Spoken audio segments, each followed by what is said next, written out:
Hey guys, my name's Oscar Mikey, and today we're taking a look at the Season 2 trailer for Battlefield 2042. Like, damn, these guys put out a trailer for Season 2 like a couple of days after I made my video on their, community blog post. I'm kind of struggling to keep up here. I've got so many ideas for content, but I gotta stay in the news cycle too.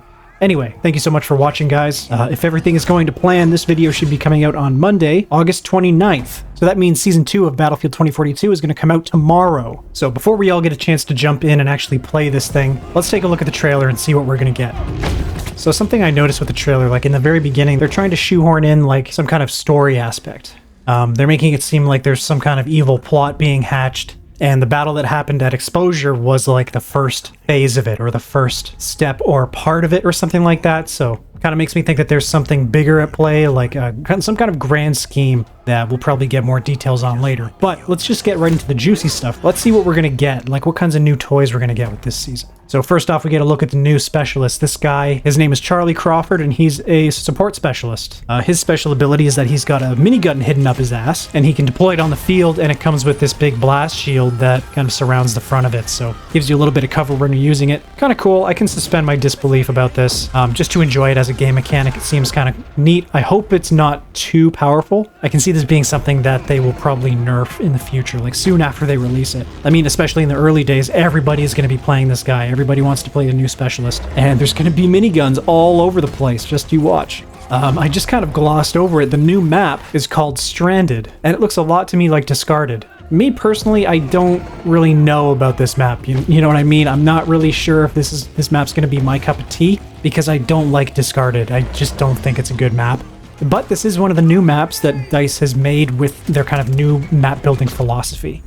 So they're kind of going back to the basics, going back to the traditional way of building Battlefield maps, which is a great thing. And I'm really going to have to spend some time on this map to see what I think about it. I don't know. I can't say if I'll like it or dislike it now, but I have cautious optimism about this map. It looks a lot smaller than the older maps, which is good, I guess. That will kind of focus the combat and the gameplay and just make every match a little bit more interesting. We've got a handful of new toys to play with, new weapons. So we've got the AM-40, which is an assault rifle. Looks kind of like an AK to me. It looks a little bit like a 5.45 AK. It's using modern AK-12 mags. So I don't really know what the real life equivalent of this is. Looks kind of neat. Definitely excited to try that. There's also the PF-51, which is a secondary weapon. This thing looks to me like a submachine gun or something. From the footage in the trailer, it looks like it has a really fast rate of fire. So this might be the secondary weapon to have and just use on all your specialists all the time. It looks kind of weird though. It looks kind of funky. It looks kind of like the MP7's uglier cousin or something. I don't know. And then we have the LMG, the Avances? I don't know if that's how you say that, but this thing looks like a beast. It looks kind of like that new machine gun that the US Army is using now. It's a big boy. It uses big bullets. Anyway, it's fed from a box that hangs on the bottom. It's got a belt in there. It feeds through and looks pretty cool. I haven't been using light machine guns as much as I would like to in 2042. I think that's something I gotta get on. But you know what I hope they add in the future? I really hope they add this weapon. I hope they add the RPK. That was one of my favorite light machine guns in any Battlefield game, really. That was my go-to. It might not have been the best spec-wise, but it was a lot of fun to use. I just got a kick out of that thing. There's also what looks like to be a new flashbang or concussion grenade. They kind of demoed it in the trailer here. It gets thrown and it blinds people. It blinds the enemy and stuff. Pretty cool, nice little addition. I think every FPS needs to have a flashbang or a stun grenade of some kind. And then we've got a couple of new vehicles. These are land vehicles only, no new helicopters or jets or anything like that.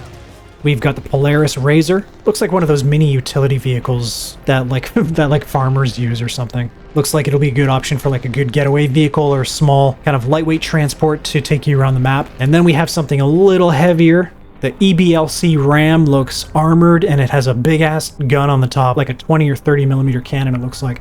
Plus a minigun mounted on top of that. This thing looks like it can deal out some damage. I just hope it's not as broken as the hovercraft was when the game first launched. But looks cool, man. And one other thing I want to point out, at the beginning of the trailer when we first see this vehicle, the driver turns and places a dish, a radar dish of some kind on the ground. So this is a placeable utility that, I don't know, it does something. It buffs or spots enemies or something like that. I'm just guessing. I have no idea what it does, but it is an interesting ability. Well, that's pretty much everything as far as the trailer goes. Regardless of what I think of the different game elements like in the trailer, it was a pretty good trailer. It was a good-ass trailer. And like, even though I'm not too excited about the map itself, like the design of it and the way they've built it, it looks conducive to good Battlefield gameplay, which is exciting. That's a step in the right direction. So I am excited to play this map regardless. But yeah, it looks cool, man. And we should be getting the M16A3 and the M60 starting in Season 2 as well. Those will be unlockable through the assignment system, so that's 2 more weapons to add to the arsenal. Alright guys, before I go, I just want to give a quick shout out to all my new subscribers. It seems like YouTube is recommending my videos a little bit more to the community, so we've gotten a few more subscribers to the channel. I just want to thank you guys so much for leaving all your kind comments on my recent videos and subscribing to the channel and liking the videos. You guys are making all the difference. You guys give me the drive to keep making this content, and your support is honestly the thing that just keeps me going. Once again, thank you guys so much for watching. I really appreciate you, and I'll talk to you in the next video.